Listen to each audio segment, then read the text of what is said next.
Assalamualaikum warahmatullahi wabarakatuh. Guru kita Al-Habib Munzir Al-Musawwad sudah menjelaskan tentang amar ma'ruf nahi munkar. Pemimpin kita baginda Nabi besar Muhammad sallallahu alaihi wasallam adalah tokoh yang paling sukses dalam melaksanakan amar ma'ruf nahi munkar.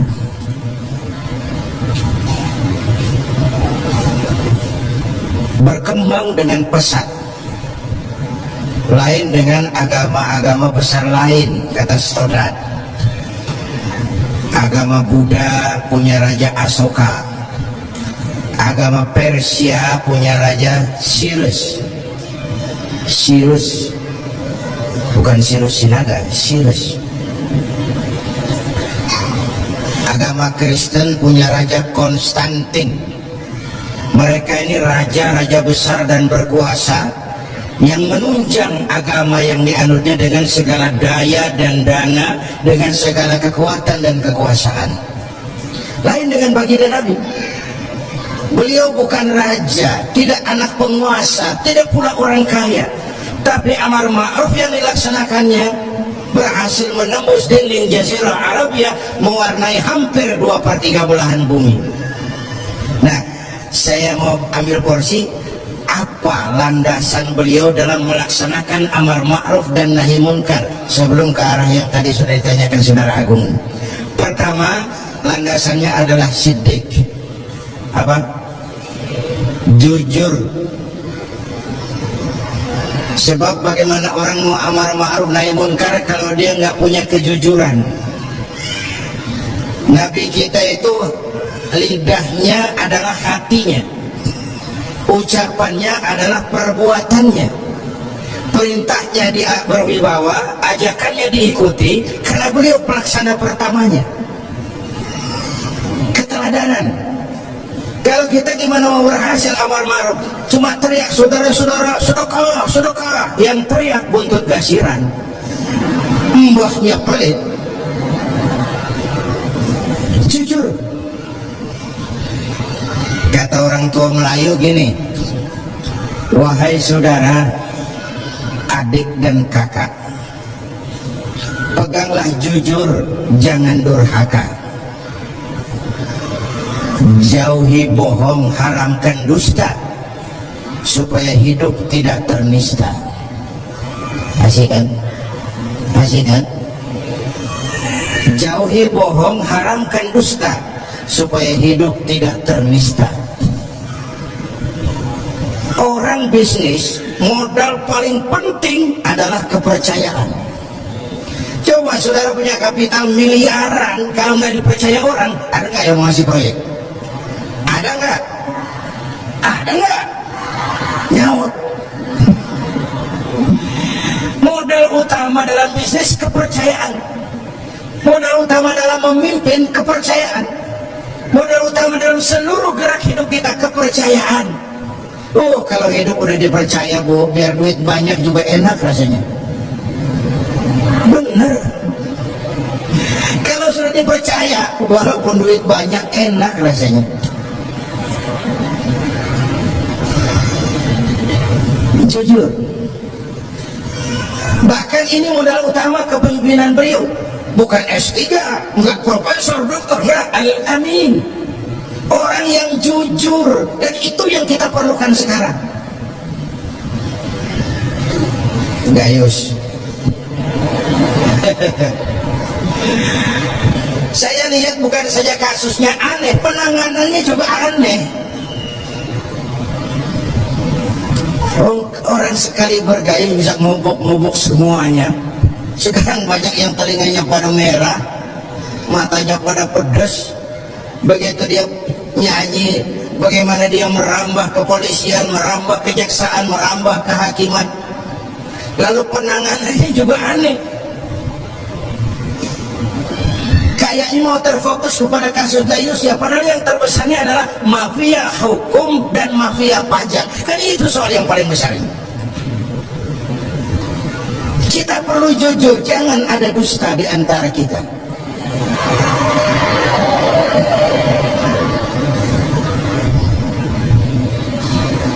Apa tanda si bintang timur cahayanya terang sampai ke fajar? Apa tanda orang yang jujur? Hatinya mulia, ucapnya benar. Hatinya mulia, omongannya benar, tidak pepat di luar, pancung di dalam, menjegal kawan seiring, manis jika berhadapan, balik belakang lain bicara. Tiap hari kita ngadepin topeng yang berbeda. Ini mukanya apa bukan sih? Ini omongannya apa cuma sekedar sebuah misi dan seterusnya. Pantas kalau satu saat seorang biang preman, mbahnya preman, datang menghadap baginda Nabi, dapat hidayah dia. Ya Rasulullah, saya mau masuk Islam, boleh nggak? Oh boleh. Ucap syahadat. Selesai mengucap syahadat, dia bilang lagi, ya Rasul, saya kan sekarang sudah masuk Islam. Baik, saya cinta Islam, alhamdulillah. Saya cinta Anda ya Rasul, bagus itu. Cuman saya juga cinta dosa. Ini aneh orang preman tadi ya. Saya cinta Tuhan ya Rasul, saya cinta Islam, saya juga cinta dosa. Saya belum bisa tinggalin di dosa. Saya suka judi, suka mabuk, suka zina. Marah baginda Rasul dengar ini. Enggak, beliau senyum. Senyum. Orang yang tegasnya amar ma'ruf nahi munkar itu jangan masang muka kuburan. Manyuh, muka ditekuk, jangan. Senyum. Lalu beliau bilang, lah Pak Syari, nggak apa-apa deh, cuman begini Mas, dari Jawa premannya itu. Kamu suka mabuk, hobi. Kamu suka zina, di mana-mana ada langganan. Kamu suka nyolong, iya. Saya cuma minta, mau nggak kamu mulai hari ini janji sama saya? Apa ya Rasul? Jangan bohong. Hal tu'ahiduni ala tarkil kadzib. Mau nggak kamu janji satu aja, jangan bohong? Wah, saya kira apaan kali ya Rasulullah, itu mah kecil. Sanggup? Sanggup. Ayo, saya bayar. Bismillah, hari ini kau janji nggak mau bohong.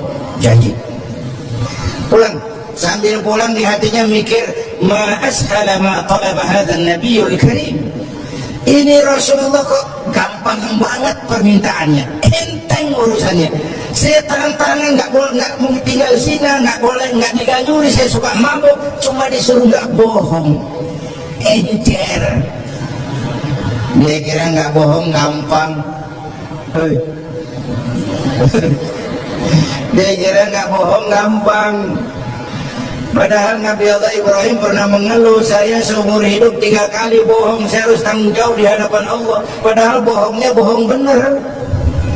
Seumur hidup 3 kali merasa bohong, bingung Nabi Ibrahim. Kita sehari 16 kali bohong, nyengir aja nyengir, nggak ada bingung-bingungnya. Sambil pulang, hari berganti minggu, minggu pergi, datanglah bulan.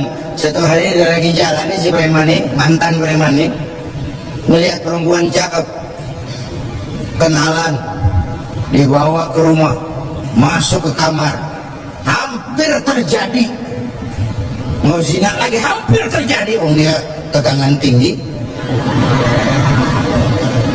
hampir nyaris. Begitu mau terjadi, ingat, saya udah janji sama Rasulullah nggak mau bohong. Ntar kalau ketemu beliau saya ditanya, kamu masih zina? Nyautnya bagaimana? Nyautnya gimana? Kalau saya bilang iya, saya pasti kena hukum, udah Islam. Kalau saya bilang enggak, saya bohong. Padahal sudah janji nggak mau bohong. Perang ini iman sama syahwatnya. Kata syahwatnya, udah sikat. Kata Imam, yang pikirin dulu, lu udah janji lo. Perang. Akhirnya imannya menang. Dia bilang sama tuh perempuan, Bayu, Bayu, non sewu Bayu, nggak jadi. Loh, nggak jadi piye itu mas? Ya wis kok nggak jadi.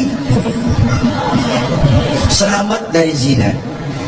Lain hari mau mencuri, sudah mata ya tahu, tangannya udah dijulurin. Ingat lagi, ntar kalau ketemu Nabi ditanya lu masih nyolong nggak? Gimana nyautnya? Tiap kali mau berbuat jahat, tiap ingat janjinya. Tiap ingat janjinya terhindar dari perbuatan jahat. Pada akhir dia dan menghadap Nabi, ya Rasul, apa? Sadaqta ya Rasul, Anda benar ya Rasul. Kenapa? Yang Anda minta atuh, kedengarannya enteng, cuman bongkolnya. Saya nggak mengikuti ya Rasul. Lihat pengaruh jujur dalam hidup. Kiai, mohon maaf kalau saya potong jawaban jujur Kiai ini. Nah, bagaimana dengan sifat dari hakim-hakim kita dalam memutuskan itu? Ya, kita berharap mudah-mudahan mereka jujur. Perkara apa yang harapan hampa itu soal nanti lah. Yang penting kita berharap mereka jujur dan mempunyai rasa keadilan. Bapak Ibu hadirin yang saya hormati, ini satu dasar amal ma'ruf, jujur. Yang kedua, tak boleh menyampaikan ini pun nggak gampang. Satu saat beliau lagi dakwah di kalangan elit, datang orang buta nyebarin agama, nanyain agama, agak masam, muka beliau agak berpaling. Ketika turun ayat abasa wa tawalla an ja'ahul a'ma, Ya. ayat yang saya sampaikan tadi, Allah mengkritik kepada baginda Nabi, mengapa kau agak masam ketika datang orang buta minta diajarkan agama.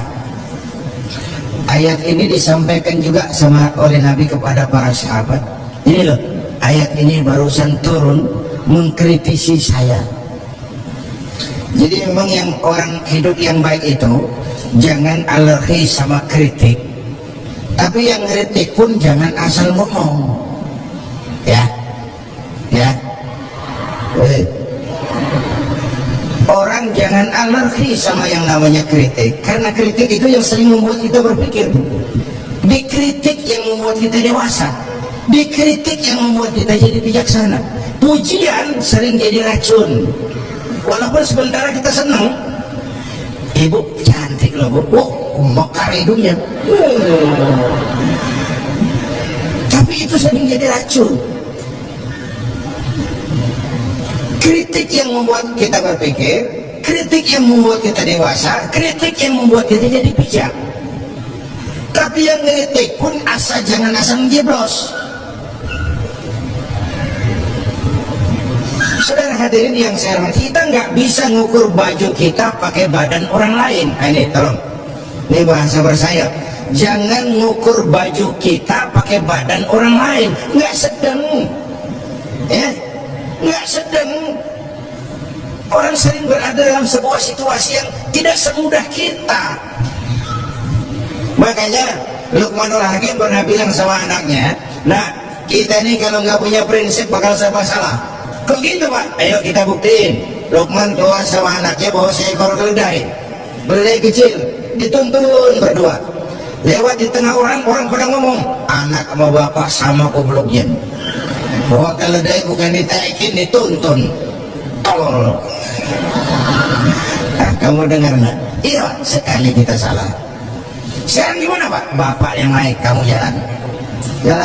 Lewat lagi di tempat orang ngomong lagi, bapak kagak tahu diri. Enak-enakan di atas keledai, anaknya disuruh jalan. Tega sama anaknya. Kau dengar nak? Iya, 2 kali kita salah. Ayo sekarang gimana pak? Kamu yang naik, bapak jalan. Lewat lagi orang teriak lagi, anak durhaka. Bapaknya disuruh jalan, dia enak-enakan. Dengar nak? Iya pak, 3 kali kita salah. Sekarang gimana pak? Kita naikin berdua yuk. Naik berdua. Sampai di tempat orang banyak teriak lagi, anak sama bapak samanya, tidak punya peri kebinatangan.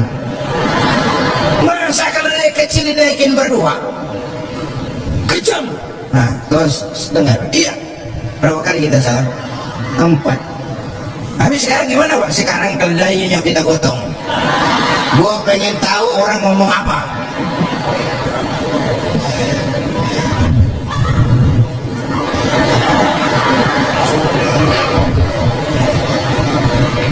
Begitulah Bapak Ibu hadirin, tanpa sebuah prinsip kita sering terombang-ambing. Makanya kita rakyat itu kudu punya filter. Rakyat harus jadi rakyat yang cerdas. Emas pasti kuning, ya. Apa semua yang kuning pasti emas. Rakyat harus cerdas. Ini nyengir tapi mikir nih, ya. Bapak Ibu hadirin yang saya hormati, karena itu kembali kepada sifat menyampaikan, apalagi yang menyangkut hak orang banyak. Orang-orang tua Melayu bilang begini, mengapa orang menembak ungka? Karena merengguh buah embacang. Kenapa orang banyak celaka? Karena serakah hak dengan hak orang. Anak udang dimakan itik, itik berenang di air timpas. Hak orang jangan diusik. Kalau diusik badan terhempas, hancur. Karena yang menyangkut hakul adami, hak-hak manusiawi itu harus dipenuhi. Tabligh menyampaikan ini kan kadang-kadang dari atasnya bagus, di tengah jalan banyak tukang sunat. Turun ke tingkat menengah, ini jalur birokrasi, sunatin. Turun lagi ke bawahnya, sunatin. Turun ke gubernur, sunatin. Turun ke wali kota, sunatin. Turun ke camat, sunatin. Sampai ke rakyat, ujungnya doang dikit. Kebanyakan tukang sunat di negeri kita. Belum lagi kerja mubazir. Itu ada pepatah orang Melayu bilang begini, wahai kawan, banyaklah zikir, mengingat Allah, janganlah mungkir. Wahai kawan, banyak berzikir, mengingat Allah, janganlah mungkir. Hindarkan semua kerja mubazir supaya hidup tidak terisolir. Kerja mubazir itu kayak apa? Kayaknya kenal Ja'ronah. Pernah dengar nama itu? 6 km di luar Mekah itu ada Masjid Ja'ronah, tempat kita ngambil mikot ihram kalau mau umrah. Ja'ronah itu perempuan lugu ya, tipis-tipis sama bego dah. Bego tahu bego? Minum es ditiup, nah itu bego tuh. Dia kira ngebul panas. Ini Ja'ronah kalau malam nenon kain, siang dia rusakin lagi. Supaya apa? Supaya malam punya kerjaan, tenun lagi. Siang dia rusakin lagi, malam dia tenun lagi. Allah sindir kita dengan peristiwa itu. Wala takunu kallati naqadat ghadlaha min ba'di quwwatin ankatha. Jangan kamu seperti perempuan lugu itu yang kalau malam tenun kain, siang dia rusak lagi. Malam dia tenun lagi, siang dia rusak lagi.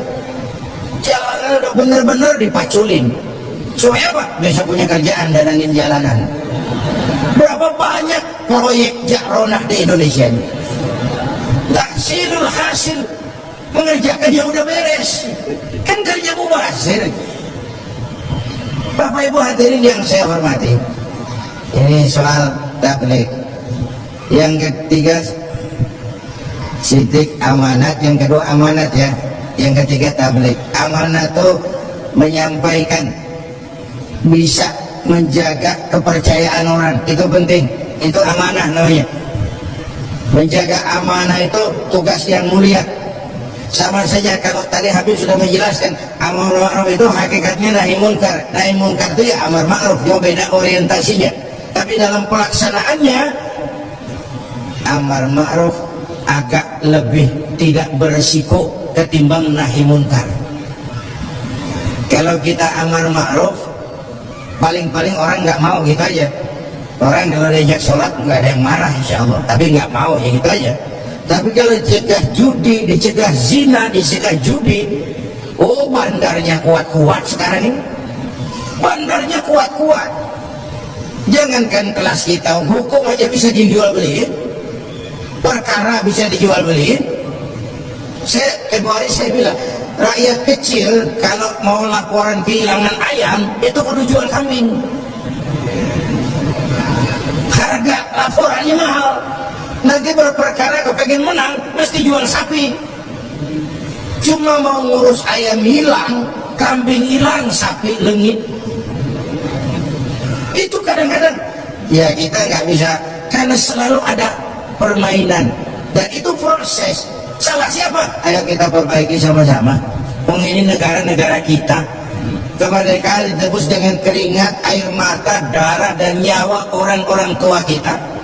Membangun negara ini kita biayai dengan uang kita rame-rame. Kita yang bayar pajak listrik, pajak mobil, PBB, uangnya dikumpulin bangun negeri ini. Saya ikut bayar pajak karena saya tidak rela kalau uang pajak itu digunakan cuma untuk studi banding atas nama jalan-jalan. Lalu dibikin slogan besar-besar, orang bijak bayar pajak, orang pajak membelang pajak. Gimana?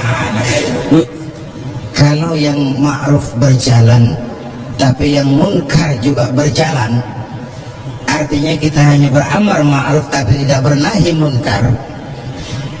Syauqi bilang dalam sebaik syairnya, famata yablughul bina'u yawman kamaluhu idza anta tabni wal akharu yabdimu.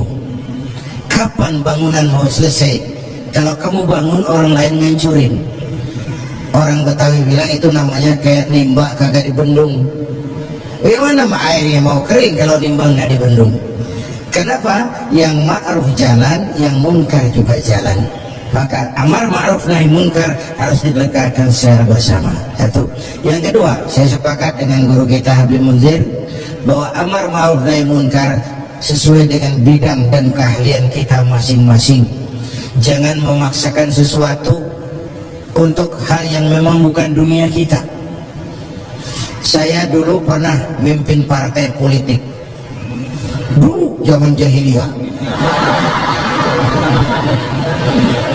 Belakangan saya menyadari politik memang bukan dunia saya. Walaupun partai politik perlu, tapi biarlah orang yang dunia di situ saja yang mengurus politik. Saya lebih baik sama-sama Habib Munzir lah ngurus umat dan dakwah ini. Jangan memaksakan sesuatu yang memang bukan dunia kita di situ.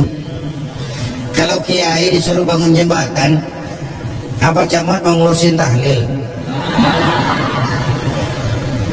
Itu yang kedua. Yang ketiga terakhir, semuanya harus berangkat dari husnuzon, baik sangka. Apa yang terjadi oleh tokoh lintas agama dan sikap Bapak Presiden kita jembatani dengan husnuzon. Kita percaya pemerintah pasti punya niat baik untuk mensejahterakan rakyat. Kita juga percaya tokoh lintas agama punya tanggung jawab moral. Mereka memberikan teguran bukan karena benci pemerintah, tapi ingin melihat negara ini berjalan dengan baik. Saya ingatkan waktu PSSI lawan Oman, itu ada penonton yang namanya Ardi turun ke lapangan, tendang bola ke gawang, untung nggak gol. Waktu ditanya, saya bukan benci sama PSSI, saya bukan mau ngacuin pertandingan, saya cuma greget kenapa sih nggak gol-gol PSSI, penalti aja meleset, capek saya greget.